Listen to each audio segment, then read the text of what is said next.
서울 아산병원의 정신건강의학과의 교수인 김병수 교수는 마음의 사생활이라고 한 책을 통하여서 사람의 마음이 본래적으로 순수할 수 없음에 대해서 잘 이야기해 주고 있습니다. 많은 사람들이 스스로 이렇게 얘기합니다. 나는 정의로운 사람이라고, 나는 친절한 사람이라고 이야기합니다. 나는 진실하다고 이야기합니다. 나는 꽤 양심이 있다고 이렇게 얘기합니다. 또 나는 성실한 사람이다, 나는 겸손한 사람이다 등등의 이야기들을 이야기합니다. 자신이 그런 사람인 것처럼 말합니다. 그런데 그와 같은 긍정적이고 보편적인 선함의 개념, 보편적으로 좋은 개념을 모두가 다 알고 있습니다.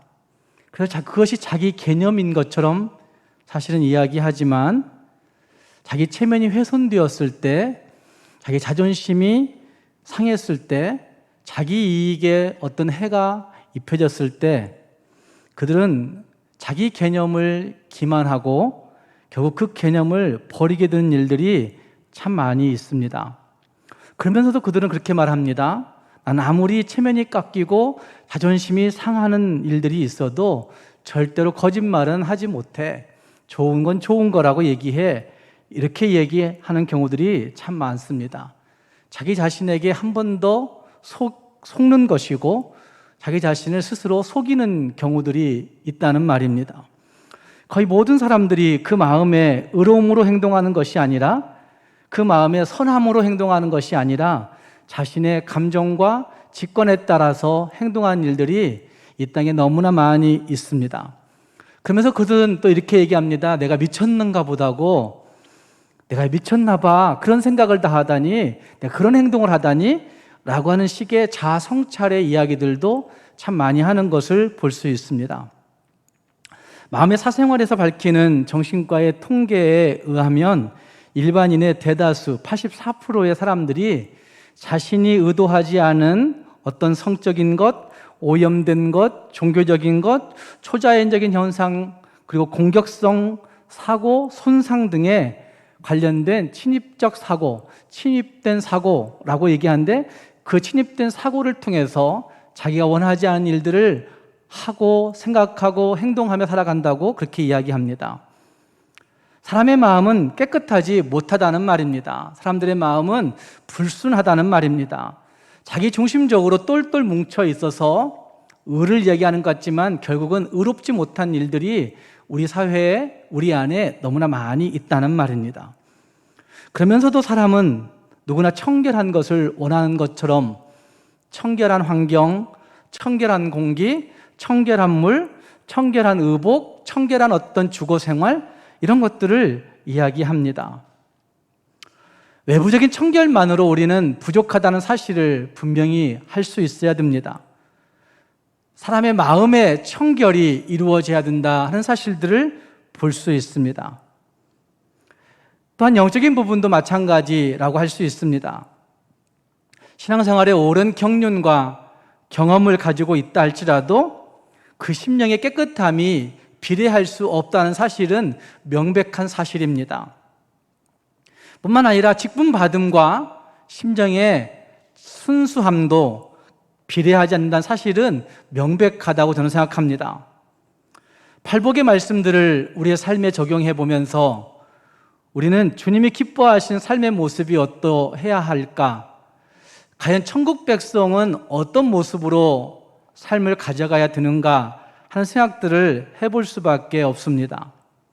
오늘도 그 팔복의 말씀 가운데 6번째, 복에 대한 예수님의 생각을 같이 생각해 보시면서 과연 내 마음에 청결함이 있는가? 내 마음의 사적인 부분은 정말 주님 앞에 내놓을 때 깨끗한가 하는 것들을 살펴보시면서 주님이 기뻐하시는 청결함으로 하나님을 마음껏 만나볼 수 있는, 하나님을 마음껏 경험할 수 있는 우리 모두가 될 수 있기를 주님의 이름으로 축복합니다. 마음이 청결한 사람은 과연 어떤 사람이라고 생각하십니까?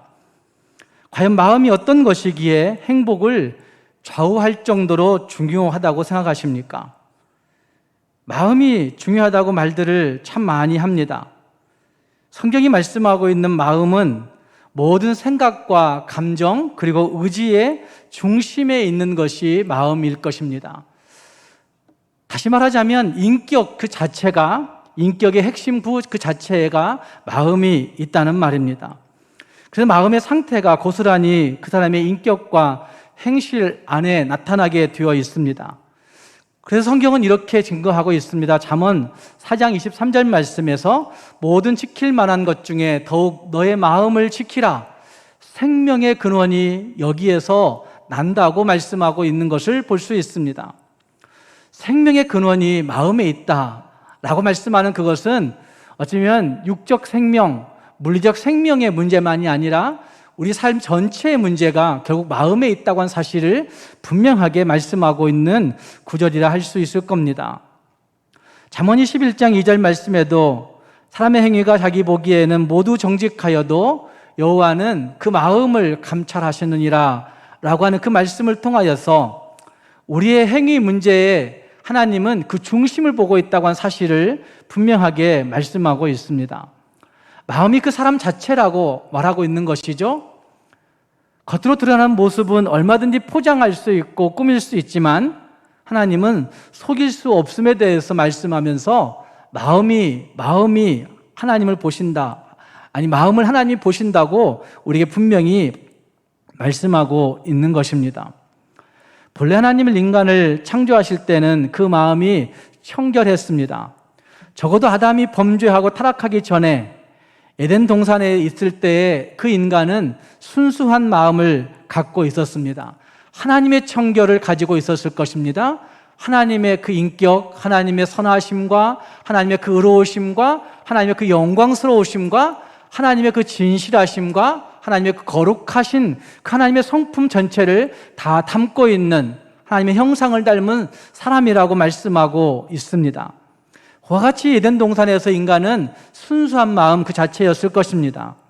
그런데 인간이 범죄하면서 그 마음이 오염되어 버렸습니다.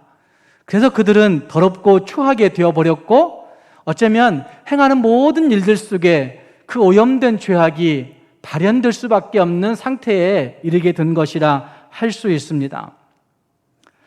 시편 14편 1절 말씀 그리고 3절 말씀에서도 이런 말씀을 하십니다. 어리석은 자는 그 마음에 이르기를 하나님이 없다 하는도다. 그들은 부패하고 그 행실이 가증하니 선을 행하는 자가 없도다. 3절에서는 다 치우쳐 함께 더러운 자가 되고 선을 행하는 자가 없으니 하나도 없다고 말씀하시고 있는 것을 볼 수 있습니다.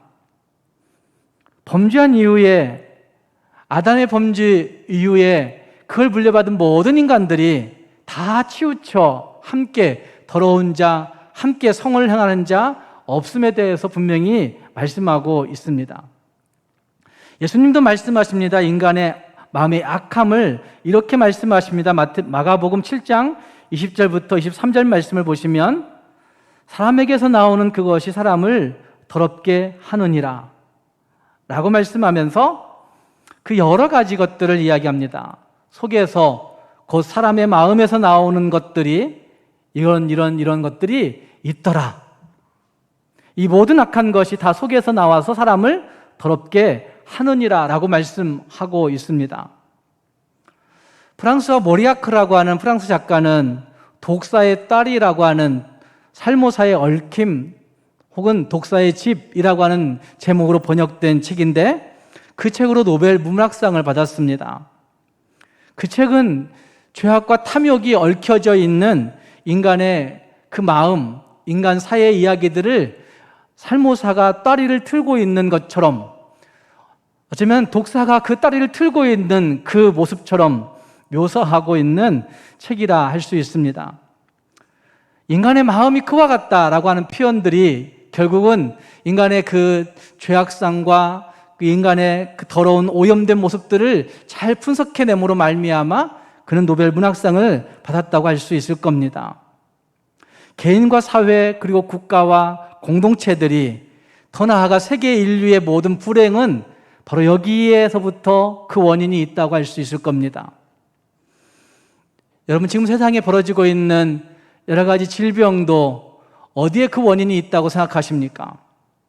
지금 세상에서 벌어지고 있는 전쟁은 또 그 원인이 어디에 있다고 생각하십니까? 왜 이 세상에 지금도 기근으로 죽는 사람들이 있다고 생각하십니까? 근본적으로 찾아가면 그것은 다 인간의 죄악 때문에 벌어진 일들이라 할 수 있을 겁니다. 하나님은 인간을 건강하게 영생하도록 창조하셨는데 죄로 인해서 그 축복을 빼앗겨 버리게 되었고, 하나님은 인류 전체를 충분한 양식을 주셨는데도 불구하고 인간의 죄와 욕심으로 말미암아 그것의 분배가 잘 이루어지지 않으므로 한쪽에서는 비만으로 고생하고 한쪽으로서는 기아로 허덕이는 일들이 벌어지고 있는 것이죠. 전쟁도 마찬가지의 원인이 있다고 생각합니다. 모두가 다 명분들은 그럴듯하게 내세우고 있지만 결국 들어가 보면 인간의 죄와 탐심이 탐욕으로 말미암아 전쟁이 일어나고 있다고 할 수 있습니다. 질병을 치료하기 위해서 신약이 개발되고 수명을 연장시키기 위해서 연구하고 기아를 해결하기 위해서 식량 증산을 꾀하고 있지만 이 모든 것들이 정말 이루어질 수 있을까라고 한 생각을 해볼 때에는 정말 중요한 근본 대책은 우리 인간의 마음에 있다고 한 사실들을 볼 수밖에 없다는 말입니다. 그래서 예레미야 17장 9절 말씀은 이렇게 말씀합니다. 만물보다 거짓되고 심히 부패한 것은 마음이라 누가 능히 알리오마는이라고 단언하고 있는 모습이 거기에 등장하고 있습니다. 우리 마음이 그와 같이 중요하다는 말입니다. 우리는 어떤 마음을 가지고 이 땅을 살고 계십니까? 과연 청결한 마음은 또 어떤 마음이라고 말씀하고 있습니까? 청결한 마음은 분열되지 않고 나누어짐이 없는 마음이라고 할 수가 있습니다. 단순한 마음입니다. 다시 말해서 주님께서 마음의 청결은 무엇보다도 나누어짐이 없는 진실되고 단순한 마음이라고 말하고 있다고 할 수 있다는 말입니다. 게르케고르는 마태복음 5장을 주석하면서 청결한 마음은 우리의 의지가 한 대상만을 향해서 드려진 마음이 청결한 마음이다라고 그는 주석하고 있는 것을 볼 수 있습니다. 고 박윤선 목사님도 이렇게 얘기했습니다. 청결한 마음은 하나님에 대하여 단순한 마음을 가집니다. 하나님 앞에서의 이중적인 행위는 그의 앞에 불결한 것이니 그것으로 인하여 안매하여져서 하나님을 보지 못하게 된다라고 그렇게 주석하고 있습니다. 하나님 그분 한 분만을 향하여서 우리의 마음 전체가 쏟아지는 그 마음, 그분 하나님 한 분만을 향하여서 우리 마음 전체가 드려지고 의지하고 바라보는 그 마음이 청결한 마음이라고 많은 신학자들은 그렇게 이야기하고 있는 것입니다. 우리는 더러운 불순물에 오염되지 않은 물을 정수라고 그렇게 이야기합니다. 합금이 섞여지지 않는 금을 가리켜서 정금이라고 이야기합니다. 하나님과의 나의 관계가 순수하고 온전한 관계를 맺고 있을 때 가리켜서 그것을 청결이라고 이야기하고 있는 것입니다.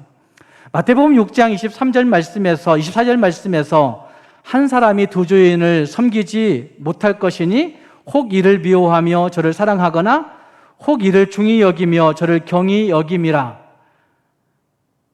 너희가 하나님과 재물을 겸하여 섬기지 못하느니라 라고 말씀하고 있습니다. 우리는 하나님을 섬기며 이 세상을 살고 있습니다. 그래서 알아야 할 것은 세상의 어떤 것들, 권력도, 돈도, 명예도 그것이 목적이 된다고 한다면 그것은 진짜 하나님을 섬기는 것이라고 말할 수가 없게 된다는 말입니다. 두 마음을 품은 것이 되고 반면에 그 모든 것들이 하나님의 영광을 위해서 있다고 한다면, 그 모든 것들을 진짜 하나님의 영광이라고 하는 그 가치에 두고 있다고 한다면 그것은 한 마음을 품은 것이라 할 수 있다는 말입니다. 야고보서 4장 8절 말씀에서도 이렇게 말씀합니다. 하나님을 가까이 하라. 그리하면 너희를 가까이 하시리라. 죄인들아 손을 깨끗이 하라. 두 마음을 품은 자들아 마음을 성결하게 하라 라고 말씀하시는 말씀이 야고보서 4장 8절 말씀에서도 말해지고 있는 것을 볼 수 있습니다. 하나님을 가까이 하고 싶어 합니다. 그런데 하나님을 가까이 할 때 깨끗함이 있어야 되는 것이고, 깨끗함의 문제는 결국 두 마음을 품지 않는 것이라는 사실을 야고보 사도는 정확하게 말하고 있는 것을 볼 수 있습니다. 우리 마음의 불결의 문제는 두 마음에서부터, 정하지 못함에서부터, 복잡한 데서부터 출발한다고 할 수가 있을 것입니다. 정말 하나님 맞을까? 정말 하나님을 의지해야 되는 것인가? 정말 하나님께 맡겨야 되는 것인가? 정말 이렇게 하나님을 의지해도 될까? 라고 하는 의심들이 우리 안에 들어오게 되면 우리는 하나님을 향하여 한 마음을 품지 못하게 되고 마는 것이죠. 한 남편과 살면서 다른 남자와 관계를 맺든지 아니면 다른 남자를 생각하든지, 한 아내와 살면서 다른 여자를 마음에 품고 있다고 한다면 그런 일들을 우리는 불결하다고 이야기할 것입니다. 그런 사람은 죄의식을 조금은 느껴서 시작하지만 조금 지나고 나면 죄의식조차도 느끼지 아니하는 그런 모습이 거기에 있는 것입니다.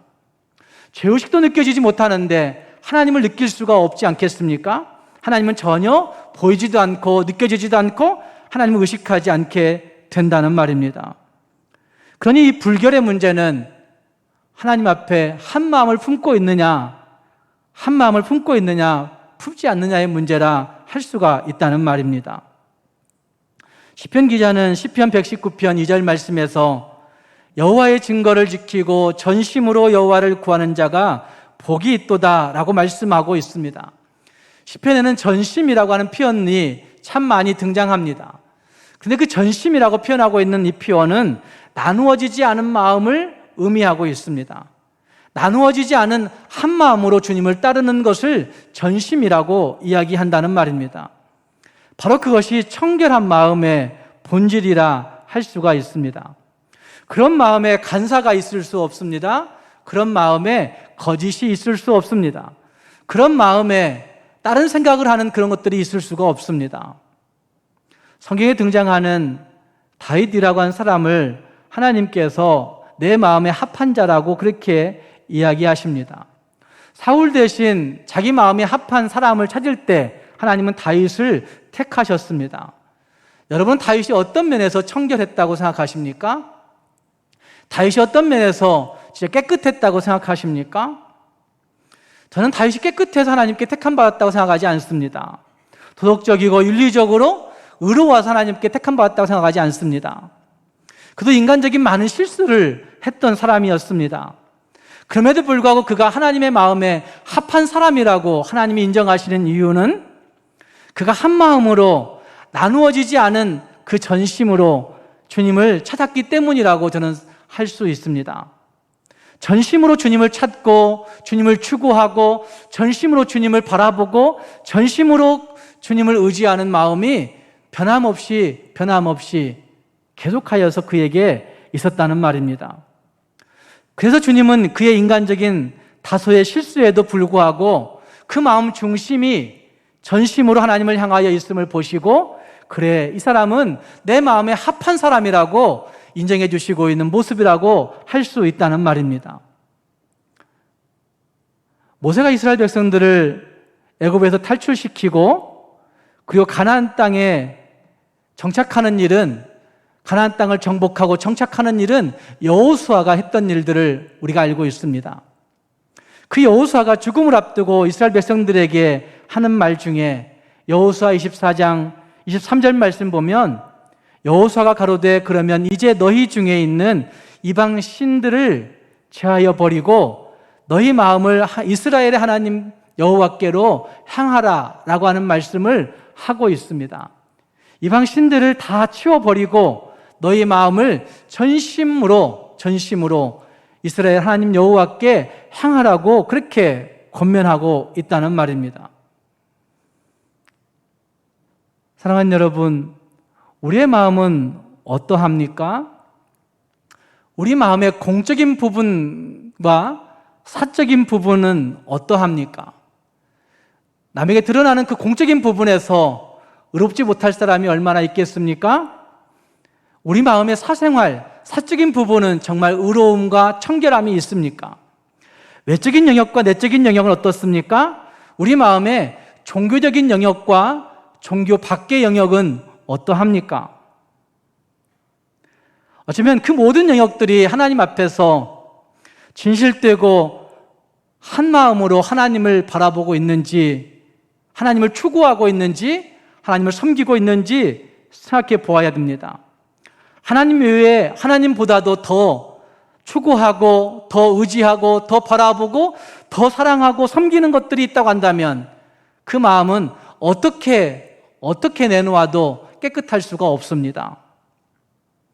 우리 마음이 하나님 여호와께로 향하지 못하고 세상의 일들 때문에 물들어 있을 때, 돈 때문에 찌들어 있을 때, 직장 때문에 매여 있을 때, 남편과 아내와 아이들 때문에 그 마음이 빼앗긴 일들이 있게 될 때 우리는 그 마음 전심으로 하나님을 향할 수 없게 되어 있다는 말입니다. 하나님은 전심으로 분열되지 않은, 나누어지지 않은 그 마음으로 하나님을 사랑하고 섬기고 추구하고 일관되게 하나님을 바라보는 사람을 찾고 있다고 하는 사실들을 기억하면서 하나님 앞에서 분열되지 않는 마음을 가지고 청결한 마음을 가지고 하나님을 바라보고 섬길 수 있는 우리 모두가 될 수 있기를 주님의 이름으로 축복합니다. 또한 청결한 마음은 죄를 미워하는 마음입니다. 시편 기자는 시편 119편 104절 말씀에서 주의 법도로 인하여 내가 명철하게 되었으므로 모든 거짓 행위를 미워하나이다 라고 고백하고 있습니다. 우리는 소년 다인 다니엘의 이야기를 다 알고 있습니다. 그는 하나님을 도전하고 거스리는 반신앙적인 문화와 그 풍토 속에 그 이방 나라에 살면서 하나님의 뜻을 따르고 죄 짓지 않기 위해서 마음을 정하고 철저하게 죄를 거부하고 미워하는 그런 삶을 선택했던 사람인 것을 볼 수가 있습니다. 바로 이것이 하나님 앞에 인정받을 수 있는 청결한 모습이라 할 수 있다는 말입니다. 우리는 어떤 마음의 소유자들이십니까? 어떤 마음을 가지고 하나님을 섬긴다 말하고 있습니까? 우리 마음의 내적인 모든 깊은 부분들을 다시 한번 돌아보면서 우리 마음이 하나님 앞에 온전하게 한 마음으로 추구하고 바라볼 수 있는 주님의 사람들이 될 수 있어야 하겠습니다. 그러면 우리가 어떻게 청결할 수 있겠습니까? 우리가 마음으로 어떻게 우리 마음을 청결케 할 수 있다고 생각하십니까? 본래 아무런 허물이나 더러움이 없는 청결한 마음은 하나님에게만 있습니다.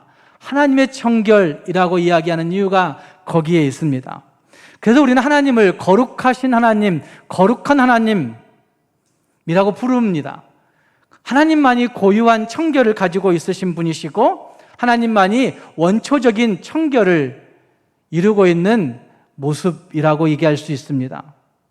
사람은 어떻게 해야 청결할 수 있다고 생각하십니까? 사람의 청결은 몇 가지로 생각해 볼 수가 있을 겁니다. 그것은 신분적인 청결이 있을 수 있습니다. 두 번째는 궁극적인 청결이 있을 수 있습니다. 세 번째는 실제적 청결이 있을 수 있습니다. 신분적 청결은 예수 그리스도의 십자가의 대속을 믿음으로 말미암아 그 보혈로 말미암아 우리에게 주어지는 청결이라 얘기할 수 있습니다. 보혈을 통해서 그냥 값없이 선물로 의롭다 인정을 받는 신분적 청결이 있습니다. 내가 거룩하니 너희도 거룩하라 라고 말씀하시는 그 말씀, 하나님은 우리를 거룩하다고 인정해 주시는 그 모습 가운데 우리는 신분적 청결을 내가 이루었구나 라고 확신이 있어야 된다는 말입니다. 예수 믿는 나는 하나님 앞에서 이와 같이 신분적으로 청결함을 입은 사람이라고 하는 사실을 항상 자신 있게 인정할 수 있어야 된다는 말입니다. 두 번째는 궁극적인 청결이 우리에게 있어야 됩니다. 궁극적인 청결은 주님 오시는 그날에 우리에게 이루어질 영광스러운 모습이라 이야기할 수 있습니다. 주님이 우리를 영화롭게 하신다 말씀하십니다. 부르신 그들을 의롭다 하시고 의롭다 하신 그들을 영화롭게 하셨느니라 라고 말씀하신 그 말씀 가운데 하나님이 우리를 궁극적으로는 영광스럽게, 영화롭게, 청결하게 하신다고 약속하시는 그 약속이 있기 때문에 우리에게는 궁극적 청결을 기대할 수 있고 궁극적 청결을 지금도 이 땅에서 이루어가는 그런 모습이 있어야 된다는 말입니다. 궁극적 청결 안에 성화적 청결의 단계가 과정이 꼭 필요합니다. 영화로운 청결이 그냥 이루어지는 것이 아니라 한 단계 한 단계, 아니 한순간 한순간 하나님이 이루어 가시는 그 성화의 과정 가운데 있게 될 때 성화적인 청결이 이루어지게 되고, 성화적 청결을 이루어진 사람들이 주님 오시는 그날에 궁극적인 청결, 영화적인 청결을 이룰 수 있다는 말입니다. 문제는 세 번째, 실제적인 청결의 문제입니다. 우리의 삶 속에서 하나님이 거룩을 요구하고 있고 실제적으로 청결을 요구하고 있다는 사실들은 성경이 여러 번 거듭거듭 말씀하고 있습니다.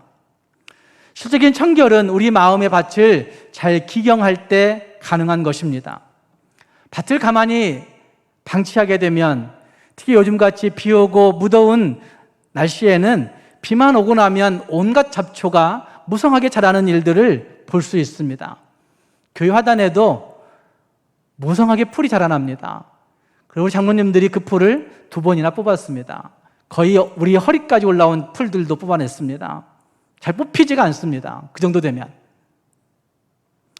잡초를 뽑고 쟁기로 갈고 그리고 거기에 좋은 것들을 심지 아니하면 비만 오고 나면 다시 풀이 자라나게 되어 있습니다.